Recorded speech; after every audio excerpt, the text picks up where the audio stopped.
Hi everyone, welcome to BumblebeeCrafts.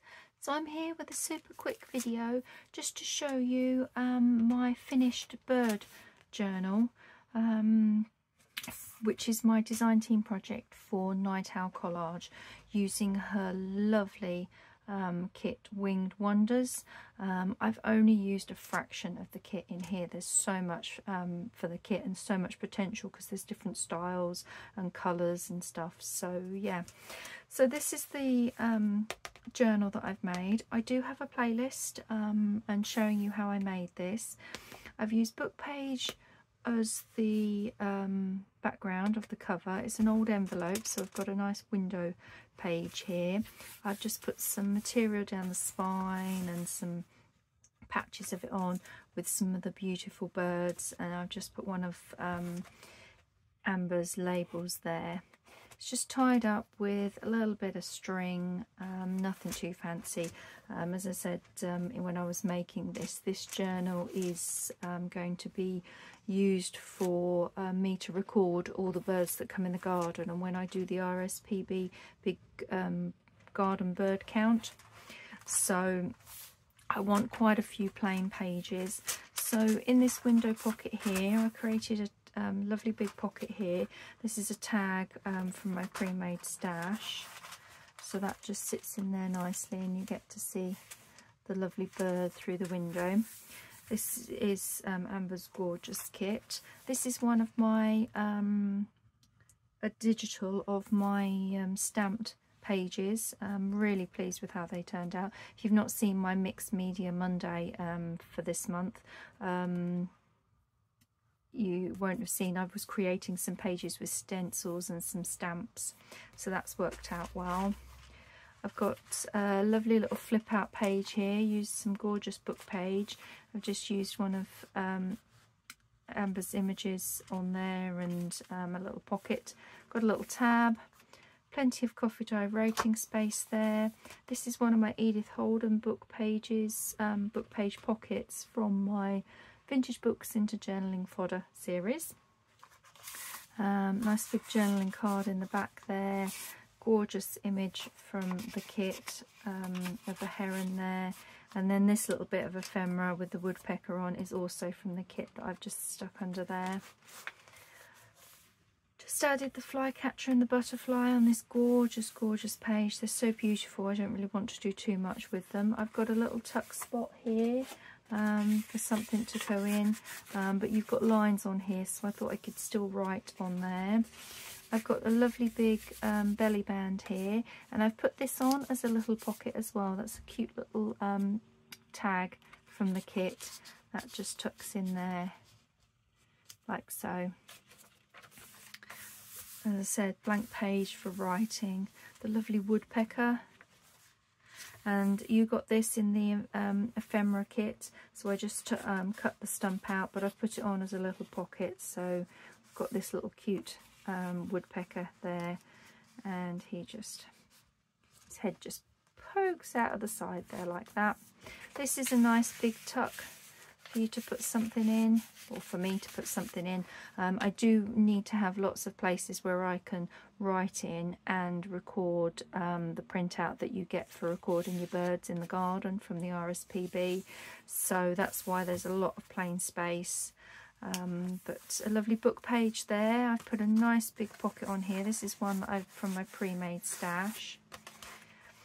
A little flip out here. This is one of my mixed media bird themed pages that I've made. That's a digital print of it. It's come out really nicely. And some lovely scrapbooking card there.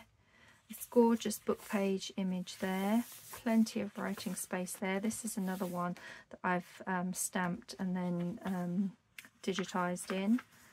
Little flip out with some extra writing space. This gorgeous image of the warbler. Kit is just so beautiful. I love the kit. Lovely writing space there, but we've just got a little tag that tucks in there. This is a little pocket here as well for you to put something in, but leaves me with plenty of writing space. Another lovely book page image. That's just gorgeous, that one. Lovely wren. And then this is a fun little thing that flips out and then pulls down, and you've got all that space to write on. You can flip it up because it's coffee dye, so you can write on there. And then all I do is that just tucks back in behind the coin there. Nice little pocket with a couple of bits of ephemera in there. And then this little envelope, I don't think we have anything in the envelope, do I? No, don't have anything in the envelope, but that's ideal just to pop a few little bits in. That's on there. This is that paper bag. If you've not seen another one of my videos this month, we created this paper bag. We turned it into a lovely journaling page. And we've got a lovely big pocket there for me to stuff lots of things in it. Got a little flip out for some extra writing space on here, and I just image is just gorgeous again from the kit. It's just beautiful. So that's that page. On this page we've got the lovely image of the heron, and I've put the blue heron there, and then that's a lovely pocket there as well. This is my Edith Holden page from my Vintage Books into Journaling fodder, and that's where it would have been joined, but as I've left it as one big whole page, and I've just reinforced it by putting a piece of that down it. I didn't want to do it on there because that would have gone right through these images and the wording, but that flips out. We've got that image there.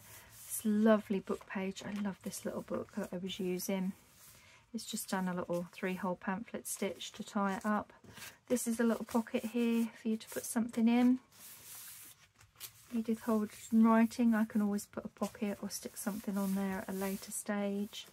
This is the other side of the paper bag with the gorgeous kingfishers. So lovely big pocket space there. That flips out, gives me some writing space, and I've got a little tag that just tucks in there. This image that you got in the kit I've put on as a belly band, and I've just put a little tag, little postcard behind there for that one. This one I've actually used foam dots on this, but like you'd use in card making, just to give it a bit of a dimension. I thought that was really nice. Wren, and that's the other side of the book page. A lovely cute little envelope that you got in the kit, I just added that. And this one, so I've left this one open so that you could write in here if you wanted to. I thought there was a couple that I'd left open for writing in. So that just clips on there. This is a little pocket in here, so I've got space to put things in. A lovely big page for writing on. That lovely water image. It's gorgeous. That must be the warbler, I think, from the page. So I've got plenty of writing space. The other side of my digital. Gorgeous bird images there with some writing space. This is the back of the lovely book page, again, I've used. And this is one of my Vintage Books into Journaling fodder tags that I made with a lovely bird on it there. And I just thought that's perfect for going in and tucking in there. Lovely image. What turned out brilliantly. I was really pleased with how they turned out. So nice big writing space on there. The other side of the book page, and we have a lovely big tuck in here for you to put stuff in. Another little envelope here. This was from the Barn Owl. Now I did have some Barn Owl pages, but I had to cut down a lot of the pages that I'd made because they just wouldn't have fit in this journal. So to be honest, I've actually got enough for 2 journals, so there might be another bird journal in my future once this one gets full. It's a lovely woodpecker image there. Again, that's a little pocket. It's just a little bit embellishment with writing space, plenty of writing space there. This is a little side tuck on the page, we can put stuff in, and this is a nice little pocket. Another other side of my pages that I created and then turned into a digital. And then on the back page we've got this lovely little book page that flips out so I can still see all the birds. That is actually a little pocket there. I can read still all about them, and then I've got plenty of writing space, and then I've got this really big pocket at the back there. So that's my journal. As I said, lots of writing space so that I can now fill it up with all my observations of birds that come into the garden. When I do the bird count each year, that can be put in here properly, and just a lovely spot to record the birds that we see, because we do get like the red kite will fly over quite frequently. We often see a heron fly over, so they're not regular visitors and we don't see them that often, so it'd be good for me to record them down. So yeah, so I hope you've enjoyed watching and following along me making this cute little journal. I hope you will go and check out Amber's kit. It is a stunning kit. As I said, I used hardly any of the pages really in the kit. It's such a big kit, and it was such a learning curve as well, because they were all American birds. It's like the flycatcher, and that woodpecker is totally different to our woodpecker that we have here in the UK, so it's been wonderful. So if you love nature and you love birds, you'll love this kit. So anyway, links to it all will be below, and thank you very much for watching. Take care everyone, bye.